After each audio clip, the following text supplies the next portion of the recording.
Now, don't get me wrong, this brand new airplane for the Microsoft Flight Simulator isn't bad at all, but despite that, it's causing loads and loads of Flight Simulator drama. This right here is the brand new 737-800 by PMDG, except it isn't brand new at all. I mean, PMDG released their 737-800s for the old Microsoft Flight Sim 2020 a few years ago, but just yesterday they released their Microsoft Flight Sim 2024 version for it, which basically ports the airplane, and people are not happy at all. Why? Because PMDG does something very different to other flight simulator developers. In order for you to get this plane update to the new flight sim, you have to pay $30 even if you bought the Microsoft Flight Sim 2020 version for this plane. If you haven't bought it, it's still $75 just for the Microsoft 2024 version, which is once again very unlike other developers. For example, Phoenix, who did the brilliant A320s, threw in a brilliant 2024 version just a couple months ago for free for all the users. And honestly, with this Airbus, they did a brilliant job, incorporating some of the new features that the Microsoft Flight Sim 2024 is supposed to bring. For example, we can sort of walk around this airplane, do things like dragging the fan blades,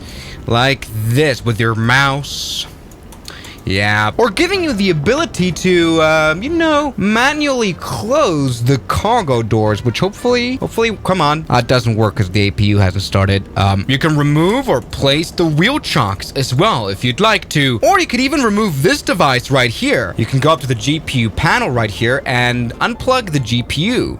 And now it's gone. You can play around with the buttons. That's really cool. So we have a genuine multi-platform thing going on. And you know what else is really cool in multi-platform? The Tobii eyetracker 5, which right now is 20% off in a Christmas sale. I've been using this device for a couple of years. It's very easy to set up. Just put it on your monitor using different mounting options, plug in the USB cable, and download the Tobii software. And that allows you to connect this eye tracker to loads of sims, including flight sims, of course. Flight Sim 24, 2020, and of course even X-Plane with a native integration now. And so you can experience games like Kingdom Come Deliverance like never before. You may ask now, Swiss, what is the use of this highly over-engineered piece of metal that tracks your head as well as eye movements? Well, you'll definitely see in this video. But let's just go ahead and jump into this very controversial release that once again is a $30 upgrade. You get quite a lot of versions of the 737-800.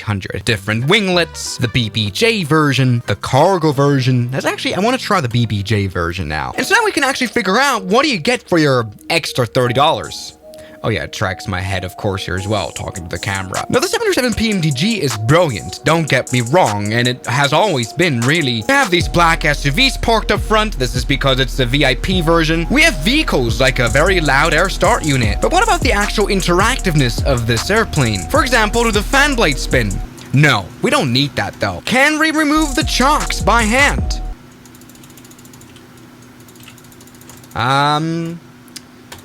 Nope, that's not possible. Maybe, the cones? Nope, that doesn't work either. What about refueling right here? And oh yeah, look at that, we can do that, kind of works. So we just kind of cut the cable in half. Can we remove the refueling truck ourselves? No. The Phoenix has the opportunity to do that. Hey, but something that works is that we can close the cargo doors, actually. So as you can see, this is actually, yeah, it is interactive. It's just the problem that we have to remove the tugs first, but that's fine. Let's check the GPU right here, which also has a closing door. We can basically close the door, but we are not able to, for example, remove the GPU from here. I must say, though, this looks... The landing gear bay looks, I mean, it's a great plane. So let's go ahead and remove all these things so we can close all the doors ourselves by walking up. Let's do that. Oh, well, ladies and gentlemen, it turns out we're Harry Potter, so we can't actually walk up.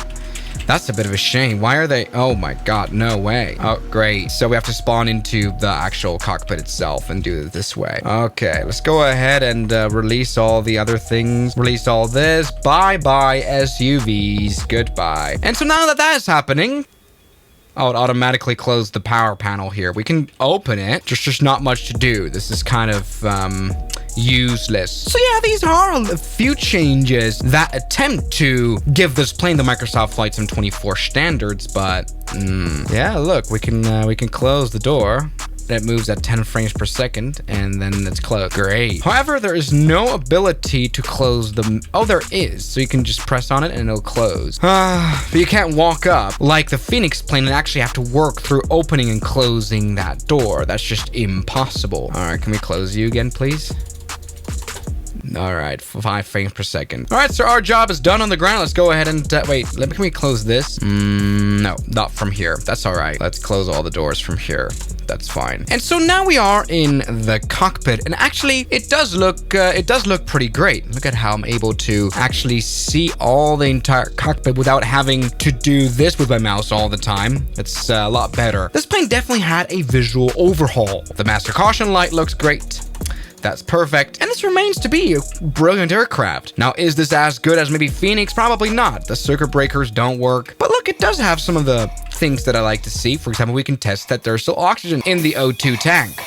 We can maybe just drain it. Let's open the cockpit door. I want to test something. Let's go and arm all the doors right now. They are all armed. And what that does is it doesn't give the plane a weapon, but it puts on a sleeve that looks like this. And so now when you open the door like that, it should have a...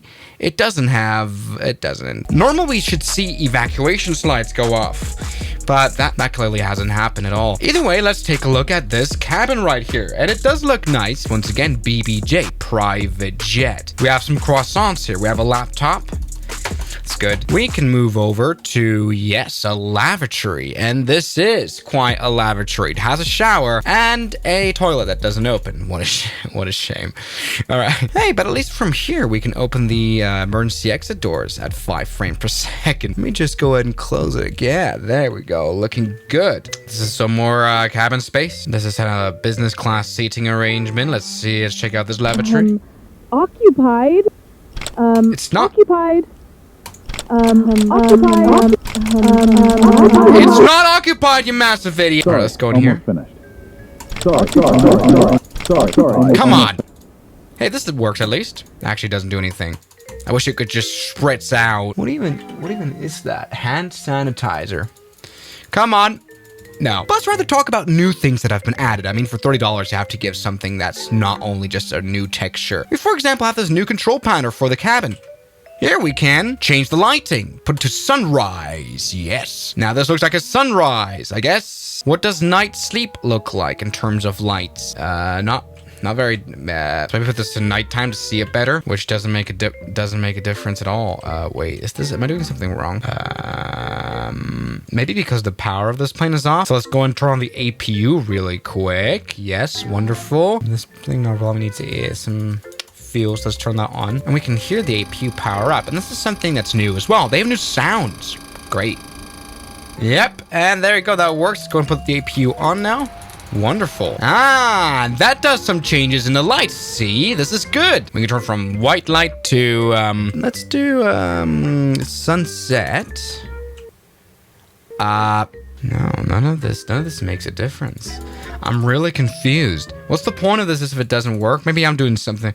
Huh? I don't get it. Now, there's more things coming soon. Passenger services coming soon. Trademark. Environment coming soon. I must say, though, this cockpit looks to die for, especially at night. Absolutely beautiful. And the new textures really are a bit different. I feel this is really nice. But I want to see, like, you know, what are the details here? Emergency exit light. Oh, yes. This is now the emergency exit light turns on, which turns on the dome light. But either the BBJ doesn't have proper emergency exit light stripes, or I don't know. This is a great plane, though. You know, especially with a beautiful head-up display. It really does look nice, and yeah, it's pretty cool. This now is the passenger variant, where the lights don't change either. Huh? Either way, look, we can open and close the overhead bins. To start, wow, look in here where there's no O2 bottle. That's great. Oh, this plane isn't safe. Where the hell is the emergency equipment? Sorry, occupied. And none of the lavatories are at. Okay, that's good. Let's maybe find out, how does this plane fly? I mean, it looks immensely beautiful. Here we go. We can put the engines to full power. That is good. The flaps are set. And so we can start rolling. And isn't this as beautiful as the flight simulations ever looked? It's absolutely insane. Now look, we can see the other guy's instrument. This is all perfect. And the head-up display, I feel like, is like newly modeled. It looks absolutely tremendous. Like, this looks so cool. All right, there we go. We can take off. All is fine. We've got a little bit of weird wind components. Positive climb, and let's put the landing gear up right now. Yep. We haven't really talked about the FMC, but that hasn't really changed. And look at this, ladies and gentlemen. We've got some nice wing flex animation right there. And I must say, this plane flies very believably realistic. Feels good. And you know, PMDG has always delivered a solid product. We can, for example, activate failures. In fact, there is one activated right now. There's a hydraulic refill needed. That's great. We can put fire in the engine. For example, engine number 1 fire. Let's do that. Yes. Engine number 2 fire. Good. Look, these are definitely on fire right now. But of course, on the outside, they don't have anything of that modeled. Great. You know, I must say, this plane with new textures and everything, it does feel like an upgrade. Especially, look at that wing flex. Absolutely beautiful. Does it feel like 30 bucks of an upgrade? Not really. Let's go and put the landing gear down and, let's do this. All right, we've just lost power because the engines are not running, and we've lost the head-up display. We can just remove it. Anyway, all's fine. I might as well turn on the APU, but let's just not do that right now. I want to get the speed brakes out, so let's do that. Can we please let me do that? Yes. Now we're coming in for a landing that's way too fast, but it's fine now. We're looking good. Look at the instrument. Yeah, we're at 203. That's not good. Anyway, all right. Let's go and touch down now. All right. Okay. Okay, there we go. We've got a massive problem. Let's see how good the brakes are. Yes, and they are good. The wheel brakes are able to stop this airplane, I think. Wonderful. Now this has become eerily quiet. Something you can't see right now, but what has happened now in the background because we used our braking to the max and that would cook them, is that automatically the tires have debloated because they got too hot. Also, the evacuation horn has automatically turned on. The problem is, it's normally down here.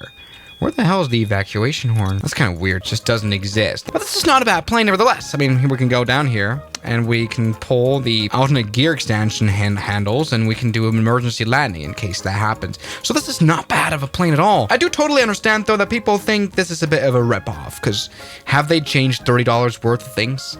Probably not. But hey, people will still buy it, so they don't care. So thank you guys so much for watching this video. Thanks again to Tobii eyetracker for sponsoring this and being a longtime supporter of the channel. We've done a lot of experiments. Once again, check out the sale now in the description, and have a Merry Christmas, and I'll see you guys tomorrow as always. Good night. The special thanks goes out to my members, my supporters, Guns Killer, R27, James Duram, That Dude, Anime Gods of Gaming, Derek, Insider Plane, Nishijutsu Fanner, Professional Jamal, Ryland Williams, and New the York. You've got beautiful names.